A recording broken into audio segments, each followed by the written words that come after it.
அண்ணன் குடந்தை அரசன் அவர்களே,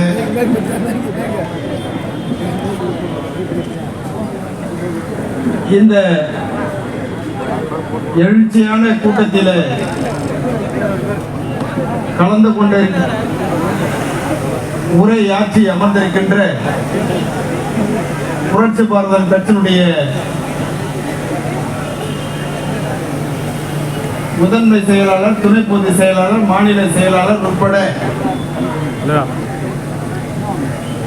பல்வேறுபட்ட பொறுப்பாளர்களே,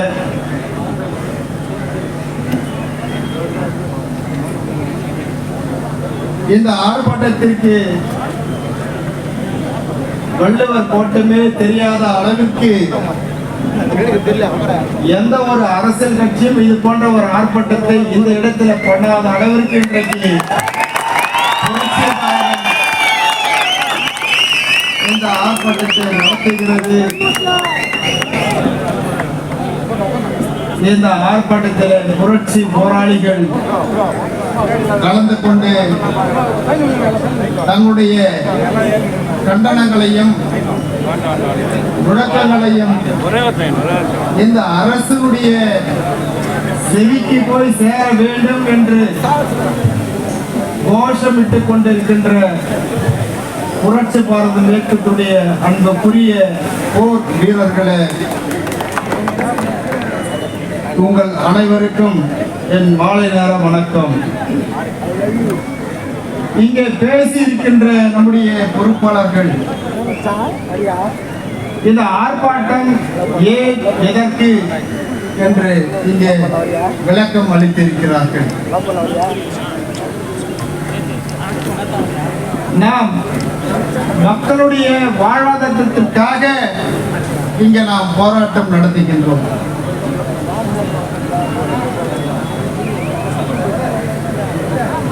மக்களுடைய எதிர்காலத்திற்கு, அவருடைய வாழ்வியலுக்காக, அவருடைய தலைமுறை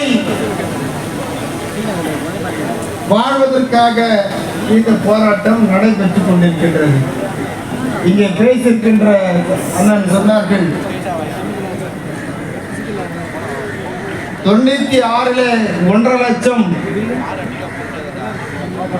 வேலை வாய்ப்பு இருந்ததை 21 அது 27,000 ஆகி மீண்டும் திமுக தேர்தலுக்கு முன்பாக தன்னுடைய தேர்தல் அறிக்கையிலே, கொள்கை குறிப்பிலே அதனுடைய எண்ணாக 275 எண்ணாக 10,000 காலியிடங்கள் தான் இருக்கிறது என்று திமுக ஆட்சிக்கு வந்தால் SC/ST 10,000 காலி பணியிடங்களை திமுக நிரப்பும் என்று சொல்லி வாக்கு கேட்டார்கள், வாக்கும் அளித்தார்கள். திமுக ஆட்சிக்கும் வந்தது. 3 வருடம் ஆகின்றது, இன்னும் நிரப்பவில்லை. 2021 சட்டமன்றம் கூடுகின்ற பொழுது நாம் கேள்வியை கேட்டிருந்தோம். திமுக தேர்தலுக்கு முன்பாக 10,000 காலி பணியிடங்கள் நிரப்புவோம் என்று சொன்னீர்களே, எப்பொழுது நிரப்ப போகிறீர்கள் என்று. அதற்கு உடனடியாக ஒரு அரசாணையை பிறப்பித்து 32 அரசாணை எண் பிறப்பித்து அறிக்கை கொடுத்தார்கள். அனைத்து துறைகளுக்கும் கோப்புகள் சென்றிருக்கிறது, உடனடியாக வேலை வாய்ப்புகள் எடுக்கப்படும் என்று. 2023 மீண்டும் சட்டமன்றத்திலே அதே கேள்வியை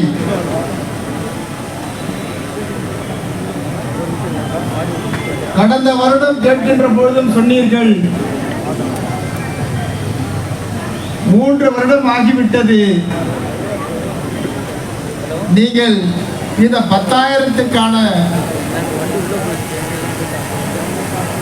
பின்தங்கி உள்ள வேலை வாய்ப்புகள் நிரப்புவீர்களா இல்லையா அல்லது விட்டு விடுவீர்களா, அதாவது ஏமாற்றுவீர்களா என்று கேட்டதற்கு மீண்டும் ஒரு அரசாணை எண் 34 அதை உடனடியாக அறிக்கை கொடுக்கிறார்கள். 10,000 இல்லை, 4,115 இடங்கள் தான் இருக்கிறது. தவறாக கணக்கை எடுத்து விட்டார்கள் என்று சொன்னார்கள். அந்த 4,115 கூட இன்று வரை அது நிரப்பவில்லை என்று சொன்னால், இந்த மக்களால் வாக்களிக்கப்பட்டு ஆட்சிக்கு வந்த திமுக இந்த மக்களையே ஏமாற்றுகிறது என்று சொன்னால் நாம் என்ன செய்ய வேண்டும்? ஆகவேதான் இன்றைக்கு புரட்சி பாரதம் இந்த போராட்ட களத்திலே இறங்கி இருக்கிறது. நாங்கள் 20 நாட்கள் வரை பார்ப்போம். மீண்டும் ஒவ்வொரு மாவட்ட தலைநகரங்களிலும் இதே போராட்டத்தை கையில் எடுக்க வேண்டிய ஒரு சூழ்நிலைக்கு அரசு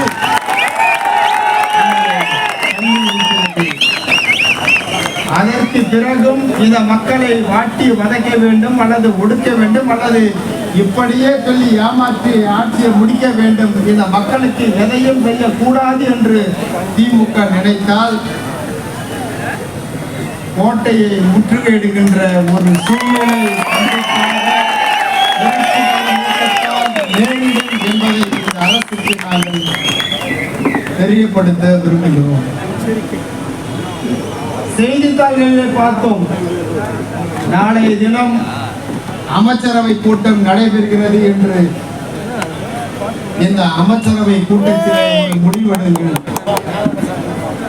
அமைச்சரவை கூட்டம் முடிந்தவுடன் பத்திரிகையாளர்களை நீங்கள் சந்தியுங்கள். ஏற்கனவே சொன்னது, காலம் தாமதமாகிவிட்டது. உடனடியாக 1 மாதத்திற்குள் இந்த SC/ST மக்களுக்கான காலி பணியிடங்களை அனைத்தையும் நிரப்புவோம் என்று அறிக்கை மட்டுமல்ல, உடனடியாக அரசு ஆணையம் பிறப்பிக்க வேண்டும். அதற்கான தேர்வுகள் நடைபெற வேண்டும் என்றாலும் தேதியை நிர்ணயிக்க வேண்டும் என்று இந்த கூட்டத்திலே நாங்கள் உங்களுக்கு சொல்லிக்கொள்ள கடமைப்பட்டிருக்கிறோம். இது மக்களுடைய வாழ்வாதார பிரச்சனை. ஏதோ மதுக்காக நடைபெறுகின்ற கூட்டம் என்று நினைக்கிறார்கள்.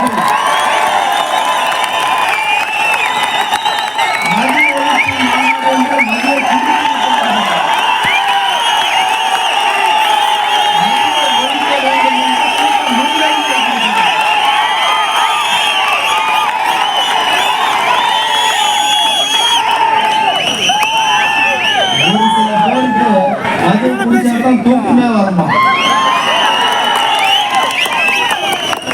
ஒரு சில பேர் குடிச்சாதான் நல்லா பேசுவானா?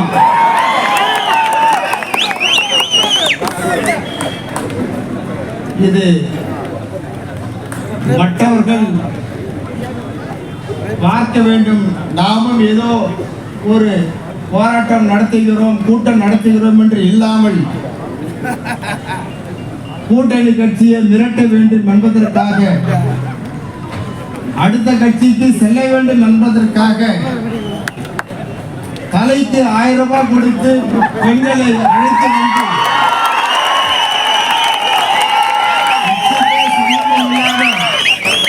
வடநாட்டிலிருந்து பிழைக்க வந்திருக்கின்ற பெண்களெல்லாம் கூட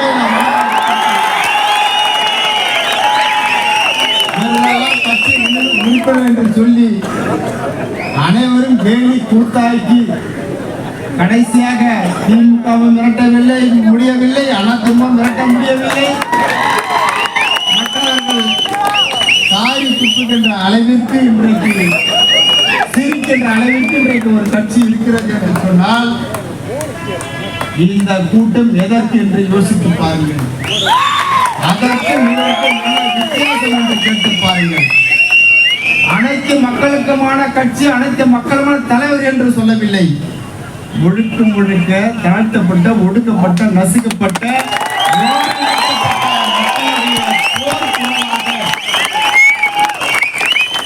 எப்படி நம்முடைய தலைவர் கோவை மூர்த்தி அவர்கள் நலனுக்காகவே கடைசி வரை வாழ்ந்து மடிந்தார்களோ, எந்த விதமான காம்ப்ரமைஸும் இல்லாமல் தொடர்ந்து அவருடைய கொள்கையிலே எந்த விதமான பின்னோக்கும் இல்லாமல் தொடர்ந்து நாங்கள் பிரகடனப்படுத்துகின்றோம். பட்டியலின மக்களுக்காகவே போராடுகின்ற, அவர்களுக்காகவே உருவாக்கப்பட்ட இயக்கம் இந்த இயக்கம்.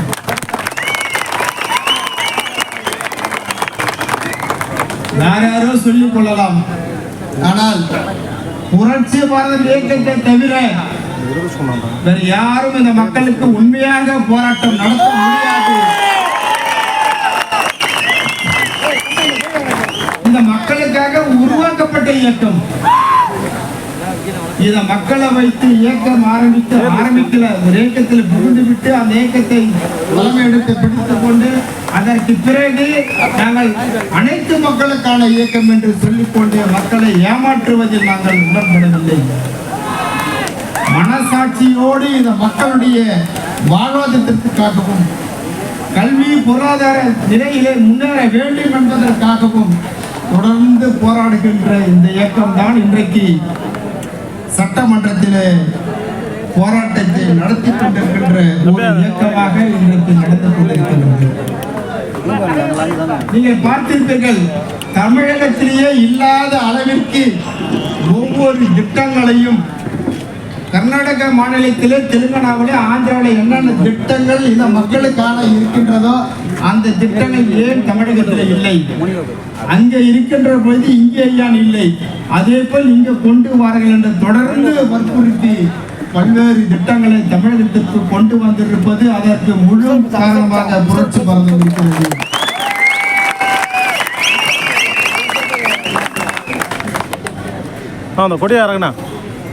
தாட்கோ நிதியில பெறுவதற்கு கூட குறைந்தபட்ச அளவிலேயே தான் அவர்கள் மானியமாக கொடுத்து கொண்டிருந்தது இந்த தமிழ்நாடு அரசு. புரட்சி பாரதம் கேள்வி கேட்ட பிறகு அது 2 மடங்காக ஏறி இருக்கிறது.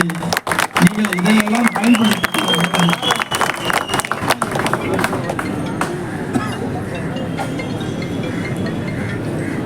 அம்பேத்கர் பெயரிலே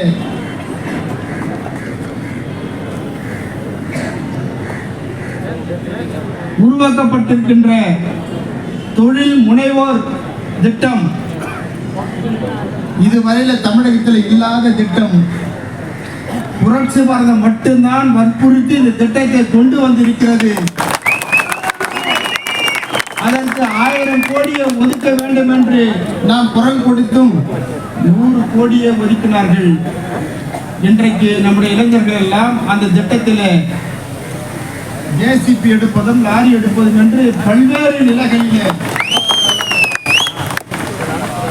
மலைவாழ் மக்கள் விவசாய நிலம் வாங்குவதற்கு அரசு மானியம் கொடுக்க வேண்டும் என்று நாம் வற்புறுத்தியதன் பேரில் அவர்களுக்கும் கொடுத்திருக்கிறார்கள். ஆக கிட்டத்தட்ட 16 திட்டங்கள் இன்றைக்கு அரசாணை பெற்றிருக்கிறது என்று சொன்னால் புரட்சி பாரதம் தொடர்ந்து வலியுறுத்திய காரணத்தினால் இங்கே இருக்கின்ற காவல்துறை கூட 13 வருடமாக அவர்களுக்கு எந்த விதமான பதவி உயர்வு இல்லாமல் இருந்தது. இது முதலமைச்சருடைய துறை என்கின்ற காரணத்தினால் எந்த உறுப்பினரும் அதில் தலையிட மாட்டார்கள். ஆனால் புரட்சி பாரதம் உறுப்பினர் மட்டும்தான் அந்த காவல்துறை மாநிலத்தில் இத்தனை வருடமாக காவலருக்கு பதவி உயர்வு இல்லையே, ஏன் அவர்களுக்கு இன்னும் பதவி உயர்வு வரவில்லை? ஒரு முதலமைச்சருடைய துறையிலே இப்படி இருந்தால் மற்ற துறைகள் எப்படி இருக்கும் என்று கேள்வி கேட்டதன் பேரில் மறுநாளே ஆலோசனை செய்யப்பட்டு 1 வாரத்துக்கு அவர்களுக்கு ப்ரொமோஷன் பதவி உயர்வு கிடைத்தது என்று சொன்னால் எஸ்ஐ இருந்தவர் இன்ஸ்பெக்டராகவும், இன்ஸ்பெக்டர் இருந்தவர் டிஎஸ்பியாகவும் பதவி உயர்வு பெற்றார்கள். இப்படி எல்லாருக்குமான எல்லா துறைகளிலும் புரட்சி பாரதம் மூக்க நுழைத்து அந்த துறையில எந்தெந்த மக்களுக்கு ஏன் இன்னும் பண்ணவில்லை என்று கேள்வி கேட்கின்ற அளவில் இன்றைக்கு இருக்கிறோம் என்று சொன்னால், காவல்துறை நம்மை என்ன வழக்கு போட்டாலும் இதற்கு கூட ஏதாவது அவர்கள் பேசியிருப்பார்கள். ஆனால் நம் மீது வழக்கு போட்டாலும் அவர்களுக்காக நாம தான் போராட போகிறோம்.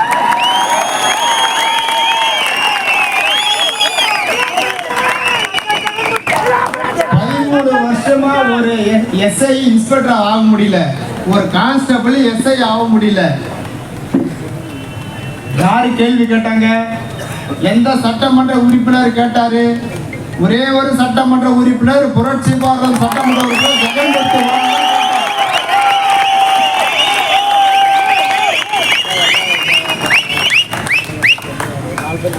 இப்படி தொடர்ந்து எல்லா துறைகளிலும் இந்த மக்களுடைய அடிப்படை உரிமை, நாங்கள் உங்களிடத்தில் இனம் கேட்கவில்லை, இது எங்களுடைய உரிமை, அந்த உரிமையை கொடுங்கள் என்றுதான் கேட்கின்றோம். அரசியலமைப்பு சட்டத்தில் இருக்கின்றதையெல்லாம் நீங்கள் கொடுத்தாக வேண்டும். இன்னொன்று கூட சொல்லுகின்றேன், பொதுவான திட்டம் என்று சொல்லுகிறார்கள்.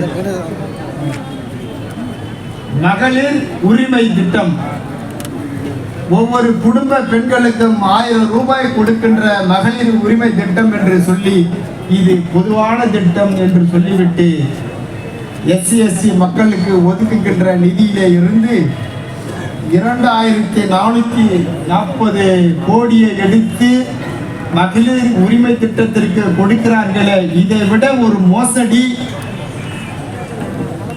இது எங்கே போய் சேரும்? யோசித்து பாருங்கள். இதே போல் ரிசர்வ் தொகுதியில் தேர்ந்தெடுக்கப்பட்ட சட்டமன்ற உறுப்பினர்கள் இருக்கிறார்கள், நம்முடைய பங்காளி கூட இருக்கிறாங்க, ஒண்ணுமே கேட்க மாட்டாங்க. பொது விநியோக திட்டம், அதாவது இந்த ரேஷன் கார்டுல கொடுக்கிற பொருளுக்கு நம்முடைய பணத்திலிருந்து 3310 கோடி பொது விநியோக திட்டத்துக்கு, அதாவது ரேஷன் கடைக்கெல்லாம் இந்த பணத்தை எடுத்து கொடுக்குறாங்க. அப்போ இது பொது விநியோகத்தோடு நம்ம பணத்தை எடுக்கிற இந்த கேள்வி கேட்டதுக்கு இல்ல இல்ல அது வேற இது வேற ஆதாரத்தோடு நம்ம எடுத்து காமிச்ச பிறகு நம்மளை கூப்பிட்டு சமாதானத்தை இதை கவனக்குறைவா நடந்துருச்சு. இப்படி நம்முடைய நிதிகளை மடைமாற்றப்படுவது இதோடு நிறுத்திக் கொள்ளுங்கள். தொடர்ந்து வற்புறுத்தி கொண்டிருக்கிறோம். எடுத்திருக்கின்ற மொத்தம் 6000 கோடி மகளிர் திட்டத்திற்கு மொத்த தொகையுமே 4000 கோடி தான். அதுல பாதி பணத்துக்கு மேல நம்ம பணத்தை எடுத்துட்டாங்க. பொது விநியோக திட்டத்துக்கு 3300 கோடி எடுத்துட்டாங்க. இந்த பணம் மீண்டும் அடுத்து வருகின்ற வருஷத்தில் இந்த பணத்தை சேர்க்க வேண்டும். இல்லை என்று சொன்னால் மீண்டும் நாங்கள் கேள்வி எழுப்புவது மட்டுமல்ல, இது போன்ற ஒரு போராட்டத்தை கையில் எடுக்கின்ற ஒரு சூழ்நிலை உருவாகும் என்று நீங்கள் இந்த வருடம் முடிந்தவுடன் வெள்ளை அறிக்கை தர வேண்டும் என்று கேட்டிருக்கின்றோம். இப்படி தொடர்ந்து SC/ST மக்களுக்கு மத்திய அரசு கொடுக்கின்ற நிதியும் மாநில அரசு ஒதுக்கின்ற நிதியும் முழுமையாக செலவு செய்யாமல் அதை நிறுத்தி வைப்பதோ அல்லது வேறு திட்டத்திற்கு மடைமாற்றம் செய்வதோ தான் புரட்சி பாரதம் கண்டிக்கின்றது. இதை மற்ற உறுப்பினர்கள் கண்டிக்கவில்லை, கேள்வி எழுப்பவில்லை என்கின்ற ஒரு ஆதங்கம் தான் நமக்கு இருக்கின்றது. அப்படியானால் இந்த மக்களுக்காக உழைப்பவர்கள், இந்த மக்களுக்காக பணி செய்பவர்கள், இந்த மக்களுடைய வாழ்வாதாரத்திற்காக போராடுபவர்கள் யார் என்பதை இந்த மக்கள் மட்டுமல்ல இந்த தமிழ்நாடு தெரிந்து கொள்ள வேண்டும். இதோடு கபடம் நாடகம் ஆடுகிறவர்களையும் ஏமாற்றுபவர்களையும் இந்த மக்கள் ஏற்றுக்கொள்வார்களா அல்லது மன்னிப்பார்களா என்று தெரிந்து கொள்ள வேண்டும். இப்படிதான் இந்த மக்களை தொடர்ந்து ஏமாற்றி கொண்டு வருகின்ற போலி தலைவர்களை நாம் அடையாளம் கொள்ள வேண்டும். இப்படி தொடர்ந்து ஒவ்வொரு இந்த தமிழ்நாடு அரசினுடைய ஆட்சி முடிவதற்கு இன்னும் 17 அமாவாசை தான் இருக்கிறது. இந்த 17 அமாவாசைக்குள் இந்த திட்டங்கள் நிறைவேற்றப்படுமா என்கின்ற ஒரு கேள்விதான் நம்மிடத்தில் இருக்கின்றது. நேற்றைய தினம் அண்ணன் பேசுகின்ற பொழுது சொன்னார், நேற்று ஆகாயத்திலே சாகசங்கள் நிகழ்த்துகின்ற ஒரு கூட்டம் போல் இங்கே இருக்கிறது. தமிழ்நாடு அரசு நேற்று நடந்த அந்த சாகச நிகழ்ச்சியிலே மக்களுக்கு எந்த விதமான அடிப்படை வசதிகளையும் செய்து கொடுக்காமல் கிட்டத்தட்ட 5 பேர்களுக்கு மேலாக உயிரை விட்டு இருக்கிறார்கள். ஜல்லிக்கட்டு நடக்கின்ற பொழுது கூட இதே கூட்டம்தான். ஆனால் ஒருவரும் அன்றைக்கு ஆகவில்லை. ஆனால் இன்றைக்கு மகிழ்ச்சியோடு மிக சந்தோஷத்தோடு விமான சாகசங்களை ரசித்துக் கொண்டிருந்த மக்கள் 5 பேர் இறந்திருக்கிறார்கள் என்று சொன்னால் ஒரு அடிப்படை வசதி கூட செய்து கொடுக்காமல் இந்த அரசு அலட்சியப்படுத்துகிறது என்று சொன்னால் இந்த அரசை ஏன் கேள்வி கேட்கக்கூடாது? இது போன்ற அரசுகள் நமக்கு தேவையா என்கின்ற ஒரு கேள்வி இன்றைக்கு அனைவரும் எழுப்புகின்ற ஒரு சூழல் இன்றைக்கு உருவாகி இருக்கிறது. ஆக எதையும் இந்த மக்களை பற்றி யோசிக்காமல் தன்னுடைய அமைச்சரவையை வலுப்படுத்திக் கொள்ள வேண்டும், யார் எதிர்ப்பார்கள் இருக்கிறார்களோ அவர்களை கழட்டிவிட வேண்டும் என்று அதிலே தான் இவர்கள் உன்னிப்பாக இருக்கிறார்களே தவிர இந்த மக்களுடைய நலனுக்காக இந்த மக்களுடைய வளர்ச்சிக்காக யோசிப்பது இல்லை, எந்த திட்டத்தையும் கொண்டு வருவதில்லை. ஆக இப்படிதான் இந்த தமிழ்நாடு அரசு தன்னுடைய தான் தோன்றி போக்கிலே போய்கொண்டிருக்கிறது. உண்மையாக புரட்சிய பாரதம் இந்த நேரத்தில் இந்த அரசை உண்மையாக கண்டிக்கின்றது. ஆனால் இதே போக்கு தொடர்மையானால் கண்டிப்பாக இதைவிட அரசு திணறுகின்ற வகையில வேறு வழி இல்லாமல் இந்த மக்களுடைய மேம்பாட்டிற்காக இந்த மக்களுடைய வாழ்வாதாரத்திற்காக நாங்கள் கோட்டையை நோக்கி ஒரு முக்கிய போராட்டம் நடத்த வேண்டிய சூழ்நிலைக்கு தள்ளப்பட்டுள்ளோம் என்று நாங்கள் நினைக்கிறோம். வழக்கை பற்றி கவலைப்பட போவது இல்லை. நாங்கள் பல வழக்குகளை சந்தித்து இருக்கின்றோம், ஆனால் அனாவசியமாக நாங்கள் சிறைக்கு செல்வது இல்லை. அனாவசியமாக எங்களுடைய தொண்டர்களை நாங்கள் வழக்கு வாங்கி கொடுப்பது இல்லை. அனாவசியமாக இவர்களை சிறைக்கு செல்ல வேண்டும் என்று எந்த சாதி கலவரத்தையும் நாங்கள் தூண்டுவது இல்லை. சாதி கலவரத்தை தூண்டிவிட்டு தொண்டர்களை வலியுறுவது புரட்சி பாரதம் அல்ல. மூர்த்தியருடைய வழியில வந்தவர்கள்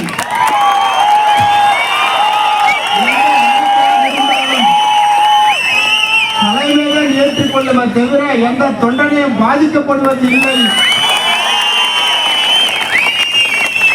அதில் நாங்கள் சரியாக இருக்கின்றோம். ஆகவே எந்த வழக்காக இருந்தாலும் நாங்கள் ஏற்றுக்கொள்வதற்கு தயாராக இருக்கின்றோம்.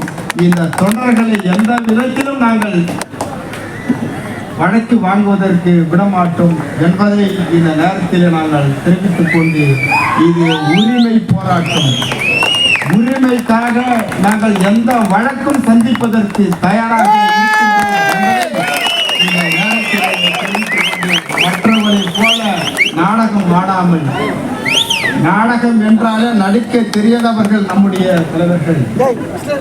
ஆகவே உண்மையாகவும் மனசாட்சிப்படியும் இது மக்களுக்கான போராட்ட களத்திலே இருப்பது புரட்சி பாரதம் என்பதை இந்த நேரத்தில் நான் தெரிவித்துக் கொண்டு இந்த அளவுக்கு இதுவரையிலே எந்த ஒரு அரசியல் கட்சியும் வள்ளுவர் கோட்டத்திலே இது போன்ற ஒரு ஆர்ப்பாட்டத்தை நடத்தியது இதுவரையும் செய்யவில்லை. ஆனால் இன்றைக்கு இந்த இடமே தெரியாத அளவிற்கு போராட்டம் நடந்து கொண்டு இருக்கிறது என்று சொன்னால் உண்மையாக இதுதான் முதலும், இதுதான் கடைசி, இதுதான் அதுதான் புரட்சி பாரதம் என்பதை நான் தெரிவித்துக் கொண்டு நீங்கள் தயாராக இருக்க வேண்டும். இன்னும் 20 நாட்களுக்குள் அறிவிப்புகள் வரவில்லை என்று சொன்னால் புரட்சி பாரதம் கட்சியினுடைய தலைமையிலிருந்து உங்களுக்கு அறிவிப்பு வரும். ஒவ்வொரு மாவட்ட தலைநகரங்களிலும் இது போன்ற ஆர்ப்பாட்டத்தை நாம் நடத்தியே தீர வேண்டும். நம் மக்களோட நலனுக்காக நாம் போராடியே தீர வேண்டும். நம் மக்களுடைய வளர்ச்சிக்காக, அவருடைய வாழ்வதற்காக நாம் சிறை செல்வதற்கும் தயாராக இருக்க வேண்டும் என்று இந்த நேரத்தில் இந்த அருமையான கூட்டத்திலே கலந்து கொண்டு உங்களிடத்திலே பேசுவதில், உங்களை பார்ப்பதிலும் நான் உண்மையாக மகிழ்ச்சி அடைகின்றேன். இந்த அளவிற்கு இவ்வளவு பேர் இந்த போராட்டத்திற்கு வருவீர்கள் என்று யோசித்து பார்க்கவில்லை. உண்மையாக நான் பல இடங்களிலே இருந்து வந்திருக்கின்ற நம்முடைய தொண்டர்களுக்கு என்னுடைய வாழ்த்துக்களையும் வணக்கங்களையும் நான் தெரிவித்துக் கொண்டு தொடர்ந்து இந்த கூட்டத்துடைய முழக்கங்கள் நம்முடைய அண்ணன் காமராஜ் அவர்கள் இங்கே முழங்குவார்கள். அனைவரும் அதை பின்தொடர்ந்து நம்முடைய முழக்கங்களை இந்த அரசுக்கு நாம் தெரியப்படுத்த வேண்டும் என்று நான் தெரிவித்துக் கொண்டு விடைபெறுகிறேன். நன்றி. இன்று இங்கே ஆர்ப்பாட்டம், புரட்சி பாரதம் சார்பிலே, ஜெகன் மூர்த்தியா தலைமையிலே ஒன்றுபட்ட போராட்டம், பெரும் தீரல் ஆர்ப்பாட்டம், கவன ஈர்ப்பு ஆர்ப்பாட்டம். தமிழக அரசு, தமிழக அரசு, தமிழக அரசு எஸ்டி உரிமைகளை பறிக்காதே, பறிக்காதே. ஷெட்யூல் ஈன மக்களுக்கான, ஷெட்யூல் ஈன மக்களுக்கான காலி பணியிடங்கள் வாக்குறுதி 275 எங்கே போச்சு, எங்கே போச்சு? அரசாணை 32 வெளியிட்ட பின்னாலும் நிரப்பப்படாதது ஏன்? ஏன்? பதில் சொல்லு, பதில் சொல்லு. திராவிட மாடலை பதில் சொல்லு. 3.5 ஆண்டுகள் ஆகிய போதும், 3.5 ஆண்டுகள் ஆகிய போதும் நிரப்பப்படாதது ஏன்? ஏன்? சமூக நீதி ஆட்சியிலே, திமுக ஆட்சியிலே, திராவிட மாடல் ஆட்சியிலே பறி போச்சே, பறி போச்சே. ஷெட்யூல் ஈன உரிமை எல்லாம் எங்கே போச்சு, எதிலே போச்சு? பேக்லாக் வேகன்சி முறை, எஸ்சி ரோஸ்டர் முறை அனைத்து துறைகளிலும் நடைமுறைப்படுத்திடுக. பதவி உயர்வின் இடஒதுக்கீட்டு முறையினை தமிழகத்திலும் அமல்படுத்து. எஸ்சி மக்களுக்கான பின் நடைவு பணியிடங்களை 30 வருடத்துக்கு மேலாக நிரப்பாமல் ஏமாற்றி வந்த ரோஸ்டர் முறையினை நடைமுறைப்படுத்துவதற்கு முதல் காரணமே திமுக அரசுதான்.